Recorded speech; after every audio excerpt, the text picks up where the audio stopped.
जीवन अनंत नहीं है, जिसका जन्म हुआ है उसकी मृत्यु भी निश्चित है। पशु पक्षी पेड़ पौधे कोई भी अनंत नहीं है, किंतु यह सोचकर कि हर वनस्पति या हर जीव का अंत होना ही है, हम उसके प्रति नकारात्मक नहीं हो सकते। बीज बोते हैं तो उसे सींचते हैं, उसे खाद देते हैं, उसकी देखभाल भी करते हैं। बालक का जन्म होता है, उसके पाल पोस कर बड़ा करते हैं, यह जानते हुए भी कि एक दिन इसे इस संसार से चले ही जाना है। फिर भी माता पिता हर समय प्रयत्नशील रहते हैं कि बालक स्वस्थ रहे। प्रकृति ने शरीर को नाशवान अवश्य बनाया है, किंतु जब तक शरीर है उसको स्वस्थ रखना भी प्रकृति का एक आदेश है। इसीलिए जीव को उत्पन्न करते समय ही प्रकृति ने कुछ ऐसे नियम भी बनाए हैं जिससे प्रकृति की सृष्टि जब तक नाश नहीं होता तब तक स्वस्थ तथा सुंदर दिखाई दे। प्रकृति की सृजित हर वस्तु सुंदर होती है, किंतु यदि हम प्रकृति के बनाए नियमों का पालन नहीं करते तो वही सुंदर कृति असुंदर या बदसूरत हो जाती है। काल कवलित होना ही प्रकृति है, किंतु अकाल काल कवलित होना अपना दोष है, प्रकृति और सृष्टिकर्ता का अपमान है। धरती के श्रेष्ठ जीव मानव ने भी प्रकृति के बनाए नियमों का उल्लंघन करके अपने आप को बदसूरत या रोगी बना लिया है। प्रकृति की कामना तो प्रत्येक जीव को स्वस्थ सुखी तथा निरोग रखने की थी, किंतु मानव ने अपने कर्मों से स्वयं को अस्वस्थ तथा दुखी बना लिया है। प्रकृति के शाश्वत विधानों का उल्लंघन कर आज मानव तनाव, भय, घृणा, द्वेष, क्रोध तथा हिंसा आदि से अपना तन तथा मन हर पल कलुषित कर स्वयं को अकाल मृत्यु की ओर ढकेल रहा है। इन नैसर्गिक नियमों का पालन न करके हम अपनी शारीरिक तथा मानसिक जीवन शक्ति का ह्रास कर रहे हैं। भूख की इच्छा न होने पर भी खाना, जल्दी जल्दी बिना चबाए खाना, सूर्योदय के बाद भी सोए रहना, रात्रि को देर तक जागना, छिलके रहित अनाज खाना, श्रम न करना, पर्यावरण की सफाई न करना तथा प्रेम, करुणा, सहानुभूति आदि मूल प्राकृतिक गुणों की उपेक्षा करना आदि ऐसे अनेक कारक हैं जो हमें प्रकृति से विमुख कर कुछ शारीरिक रोग जैसे उच्च तथा निम्न रक्तचाप, हृदय रोग, मधुमेह, दमा, गठिया या संधिवात, प्राणलेवा, एड्स तथा कैंसर आदि से हमें दुखी करते हैं। प्राकृतिक चिकित्सा के सिद्धांत के अनुसार इन सभी रोगों का एक ही कारण है, प्रकृति से दूरी। आज हम यहाँ सभी रोगों को ना लेकर केवल एक ही रोग कैंसर के विषय में कुछ चर्चा करने वाले हैं। कैंसर शब्द लैटिन के क्राब शब्द से बना है, जिसका अर्थ केकड़ा होता है। यह जीव देखने में छोटा होता है लेकिन दिखता अत्यंत भयानक है। कैंसर भी केकड़े की भांति एक छोटी सी गांठ से ही प्रारंभ होता है, किंतु बहुत तेजी से बढ़कर विकराल रूप धारण कर लेता है। इसीलिए लोग इसका नाम सुनकर कांप जाते हैं। कैंसर रोग अभी तक असाध्य ही माना जाता है, क्योंकि इसका पूर्ण उपचार अभी तक ढूंढा नहीं गया। प्रति वर्ष इस रोग से मरने वाले लोगों की संख्या 30 लाख से भी अधिक है। 1985 में केवल फेफड़ों के कैंसर से 5 लाख लोगों की मृत्यु हुई और आज तो यह संख्या बढ़कर इससे कई गुना अधिक हो गई है। भारतवर्ष में कैंसर के रोगियों की संख्या 1981 में 26,929 से बढ़कर 1982 में 36,520, 1983 में 41,031 और 1988 में बढ़कर 97,340 तक पहुंच चुकी थी। इस प्रकार हम देखते हैं कि कैंसर से होने वाली मौतें दिन प्रतिदिन बढ़ती जा रही हैं। हमारे शरीर की स्वास्थ्यता तथा पूर्णता कोशिकाओं के विभाजन से उपलब्ध होती है। शरीर के पूर्ण होने पर भी या पूर्ण वृद्धि हो जाने पर कुछ अंगों की कोशिकाओं में विभाजन से उन अंगों की टूट फूट की मरम्मत का कार्य स्वयं ही हो जाता है। क्षतिग्रस्त कोशिकाओं के बदले नए कोशिकाओं का, उदाहरण के लिए चोट लगने पर स्वस्थ कोशिकाओं का निर्माण स्वयं ही हो जाता है और तत्पश्चात उस अंग के स्वस्थ होने पर कोशिकाओं के विभाजन का सिलसिला स्वयं ही रुक जाता है। आप सब जानते हैं कि हमारे शरीर में खरबों, लगभग 8 खरब नन्ही नन्ही जीवंत कोशिकाएं हैं। प्रत्येक कोशिका में एक नाभिक होता है जिसमें द्रव भरा होता है। नाभिक कोशिका के हर कार्य की देखभाल करता है। कोशिका विभाजन के साथ यह द्रव्य क्रोमोसोम्स में परिवर्तित हो जाता है। इन्हीं क्रोमोसोम्स की कणिकाओं को जीन कहा जाता है। कैंसर में यही जीन भयंकर रूप से प्रभावित होते हैं। जीन में किसी प्रकार की असामंजस्यता के कारण ही स्वस्थ कोशिकाएं अशांत हो जाती हैं और उनके विभाजन में असंतुलन पैदा हो जाता है और ये रोगी कोशिकाएं अपने जैसी ही अनेकों अस्वस्थ कोशिकाओं का निर्माण तीव्र गति से करने लगती हैं। इन कोशिकाओं की विक्षिप्त कोशिकाओं द्वारा असंख्य अन्य रोगी कोशिकाओं का जन्म होने लगता है। इन्हीं रोगी कोशिकाओं के झुंडों को कैंसर की गांठ, फोड़ा या ट्यूमर कहा जाता है। प्रारंभ में इन गांठों में दर्द नहीं होता, पर बाद में इनमें भयानक तथा असहनीय दर्द होने लगता है। एक बार एक अंग कैंसरग्रस्त होने के बाद कैंसरग्रस्त कोशिकाएं अन्य अंगों पर भी आक्रमण करके उन्हें कैंसरग्रस्त बना देती हैं।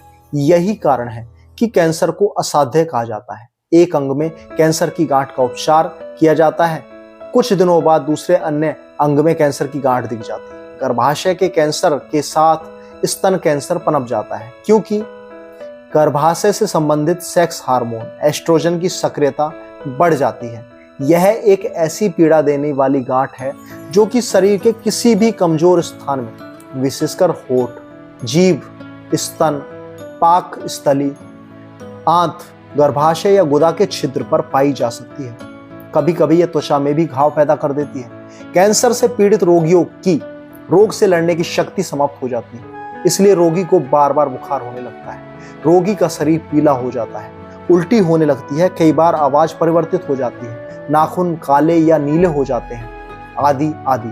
कैंसर है या कोई अन्य रोग, इसकी जांच के लिए कैंसर प्रभावित अंग का बायोप्सी टेस्ट किया जाता है। अनेक चिकित्सकों ने यह रोग क्यों और कैसे पनपता है इस विषय पर वर्षों अनुसंधान किए हैं और पाया है कि भोजन में टार तथा कार्सिनोजेंस जैसे तत्व यदि अधिक है तो कैंसर रोग का संकट हो जाता है। सिगरेट में पाया जाने वाला hydrogen cyanide, carbon monoxide, nitrogen dioxide तथा रेडियो एक्टिव पोलोनियम आदि सभी तत्व कार्सिनोजेंस ही हैं।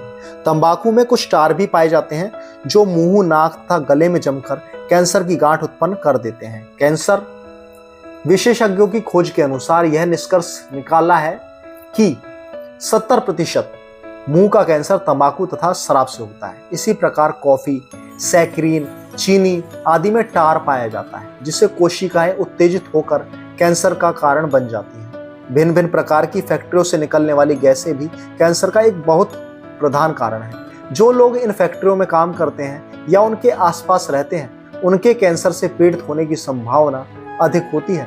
विविध प्रकार के रंग तथा रसायन जो खाद्य पदार्थों में मिलाए जाते हैं कैंसर पैदा कर देते हैं। प्लास्टिक के बर्तनों का प्रयोग जो लोग खाद्य पदार्थों के लिए करते हैं वे भी इस रोग का शिकार बन जाते हैं, क्योंकि प्लास्टिक के कण इन खाद्य पदार्थों में घुल जाते हैं। एक शोध के अनुसार मालूम पड़ा है कि डिटर्जेंट अर्थात साबुन भी कैंसर पैदा कर देता है। इसके अतिरिक्त यह तो सर्वविदित ही है कि बार बार गर्भ धारण करने से या गर्भ निरोधक गोलियां भी कैंसर के उत्पादन में सहायक हो जाती हैं। हम सभी जानते हैं कि कैंसर 4 प्रकार का होता है: कार्सिनोमा, सार्कोमा, ल्यूकेमियस तथा लिम्फोमा। समय की प्रतिबद्धता के कारण यहां मैं इन भिन्न भिन्न प्रकार के कैंसर के विषय में अधिक विवेचना ना करके कैंसर की चिकित्सा संबंधी प्रयोगों पर प्रकाश डालने का प्रयास करूंगा। कैंसर की चिकित्सा संबंधी प्रयोग सभी विकसित तथा अविकसित देशों में अपनी सामर्थ्य अनुसार किए जा रहे हैं। ऑपरेशन, कीमोथेरेपी तथा विकिरण चिकित्सा ही अधिकतर या आप कह सकते हैं कि एकमात्र चिकित्सा प्रणाली है, किंतु इस चिकित्सा का प्रभाव अधिकतर अनिश्चित ही होता है। ऑपरेशन कैंसर की प्रारंभिक स्थिति में तो उपयोगी हो जाता है, क्योंकि प्रभावित अंग को पूरा का पूरा काट कर निकाल दिया जाता है, किंतु यदि कैंसर का दूसरी या तीसरी स्थिति में पता चले तब तक शल्य चिकित्सा का लाभ भी बहुत कम रह जाता है। इसी प्रकार विकिरण चिकित्सा कैंसर से प्रभावित कोशिकाओं के साथ स्वस्थ कोशिकाओं को भी प्रभावित कर देती है, जिसका परिणाम और भी अधिक भयंकर हो जाता है। कुछ समय पहले कैंसर की एडॉप्टिव इम्यूनोथेरेपी नामक पद्धति का आविष्कार एक अमेरिकी आयुर्विज्ञानी ने किया है। इस पद्धति का मूल आधार प्राकृतिक चिकित्सा का सिद्धांत है। इस पद्धति में जीवन शक्ति को सशक्त बनाकर कैंसर युक्त कोशिकाओं के विच्छिन्न विभाजन पर रोक लगा दी जाती है। इस पद्धति से संबंधित ही प्राकृतिक योग चिकित्सा पद्धति का मूल उद्देश्य भी वही है: शरीर की प्रतिरोधक या जीवनी शक्ति को बढ़ाकर कैंसर कोशिकाओं को नियंत्रित करना। इन अनियंत्रित या पैशाचिक कैंसर कोशिकाओं पर यदि धैर्य तथा विश्वास के साथ प्राकृतिक योग चिकित्सा द्वारा नियंत्रण पाने का प्रयास किया जाए तो अवश्य लाभ होता है। यहाँ हम इस चिकित्सा पर प्रकाश डालेंगे। नंबर 1, ऐसे रोगियों को प्रतिदिन गुनगुने पानी में नींबू डालकर एनिमा दें, क्योंकि कब्ज कैंसर का प्रमुख कारण है। नंबर 2, रोगी की स्थिति को देखते हुए एनिमा से पहले पेड़ों पर मिट्टी की पट्टी दें तथा रीढ़ और पेट का गर्म ठंडा सेक देकर शरीर पर एक विशेषज्ञ द्वारा मालिश करवाएं। चिकित्सक अवसर तथा सुविधानुसार मिट्टी की पुलटिस तथा गर्म और ठंडा कटी स्नान भी दे सकता है। चिकित्सक अपने अनुभव तथा ज्ञान के आधार पर वाष्प स्नान, गर्म पात स्नान, गीली चादर लपेट, रीढ़ स्नान, अमरसन स्नान आदि प्राकृतिक चिकित्सा में से कोई सभी या कुछ का प्रयोग करता रहे तो जल्दी ही उत्साहजनक परिणाम मिलता है। इसके साथ योग चिकित्सा उससे भी अधिक महत्वपूर्ण है। इससे शरीर के साथ साथ मन तथा मस्तिष्क भी दीर्घ श्वसन प्राणायाम, अनुलोम विलोम, उज्जाई तथा दीर्घ श्वसन प्राणायाम अवश्य करवाएं। आसनों में रोग की गंभीरता को देखते हुए सरल और हल्के आसन जैसे उत्तान पादासन, पवन मुक्तासन, सलभासन, भुजंगासन, जानुशिरासन, अर्ध सर्वांगासन, नौकासन तथा पश्चिमोत्तानासन भी करवाए जा सकते हैं। ये सभी या कुछ क्रियाएं प्रातः साय 15 मिनट के लिए करवाएं। श्वास प्रश्वास की क्रिया शांत तथा खुले स्थान पर बिठाकर या लेटाकर करवा सकते हैं। प्राकृतिक योग चिकित्सा तभी सफल होने की आशा की जा सकती है जब हम रोगी के आहार को भी प्रतिबंधित अथवा नियमित करें। कैंसर के रोगी को समयानुसार नींबू, गेहूं के पत्तों का पानी, शहद, पत्ता गोभी तथा अन्य सब्जियों का रस, गाजर का रस, फलों का रस, अंकुरित अनाज जिसमें मूंग, मोठ, चना तथा गेहूं शामिल किया जा सकता है। भोजन देते समय ध्यान रहे कि रोगी की पाचन शक्ति ठीक रहे। अजीर्ण आदि की अवस्था में भोजन में फेरबदल किया जा सकता है। प्राकृतिक चिकित्सा के अनुसार धूम्रपान, शराब, तंबाकू, नमक, चाय, चीनी, कॉफी, पान, जर्दा, आइसक्रीम, रंगदार खाद्य पदार्थ, मांसाहार, फास्ट या प्रोसेस्ड फूड आदि का पूर्णतया बहिष्कार करना चाहिए। इस चिकित्सा से अधिक मेरा अनुभव कहता है कि भावनात्मक चिकित्सा सबसे अधिक उपयोगी है। कैंसर के रोगी को अपने मन से सर्वप्रथम रोग का भय निकालना चाहिए। कैंसर के डर से जो निराशा और शौक रोगी को घेर लेती है, चिकित्सक को रोगी को उससे छुटकारा दिलाना है। यदि जीवन के प्रति उत्साह ही समाप्त हो गया है तो प्रतिरोधक शक्ति स्वयं ही समाप्त हो जाती है और तब कोई भी चिकित्सक या हम कह सकते हैं कि ईश्वर भी ऐसे रोगी को रोग मुक्त करने में असमर्थ होगा। कैंसर के रोगी का दृष्टिकोण सकारात्मक बनाने का प्रयास चिकित्सक को ही करना पड़ेगा। उसका कारण यह है कि रोगी और उसके संबंधी तो कैंसर का नाम सुनते ही अपने होश गंवा बैठते हैं। रोगी की निराशा रोगी को पूरा नहीं तो आधा तो पहले ही मार देती है, यह सर्वविदित है। निराशा और भय मानव की प्रतिरोधक शक्ति को भी समाप्त कर देते हैं। तत्पश्चात विभिन्न रोगों के वायरस शरीर में प्रविष्ट होकर शरीर को और अधिक कमजोर कर देते हैं। इसलिए चिकित्सक का सबसे पहला कर्तव्य यही है कि वह कैंसर के रोगी का स्वास्थ्य विधायक चिंतन के लिए मार्गदर्शन करें। चिकित्सक की सहायता से रोगी के विचार सकारात्मक होकर उसे निरोग करने में सहायक करें होंगे। कैंसर के रोगी को चिंतन करना है कि वह ईश्वर की दया, चिकित्सक के परिश्रम तथा उसके स्वयं की इच्छा शक्ति से जल्द ही आरोग्य हो जाएगा। उसे यह धारणा मन में बनानी है कि ईश्वर की कृपा असीम है। ईश्वर अपनी संतान का बुरा कभी नहीं कर सकता। मेरा पिता जो सर्वशक्तिमान है, वह जो कुछ भी करेगा मेरे हित के लिए ही करेगा। मैं प्रकृति रूपी ईश्वर का पुत्र हूँ, इसलिए प्रकृति के सभी कारक सूरज, चंद्र, जल, वायु, आकाश, धरती तथा पेड़ पौधे मुझे निरोग होने में सहायता करेंगे। ये सभी प्रकृति के चिन्ह मेरे रोग को नियंत्रित करेंगे।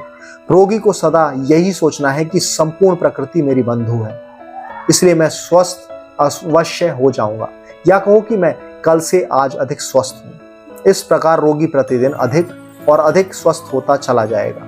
किंतु यह ध्यान रहे कि आप रोगी से उसके रोग के बारे में कुछ छिपाए नहीं।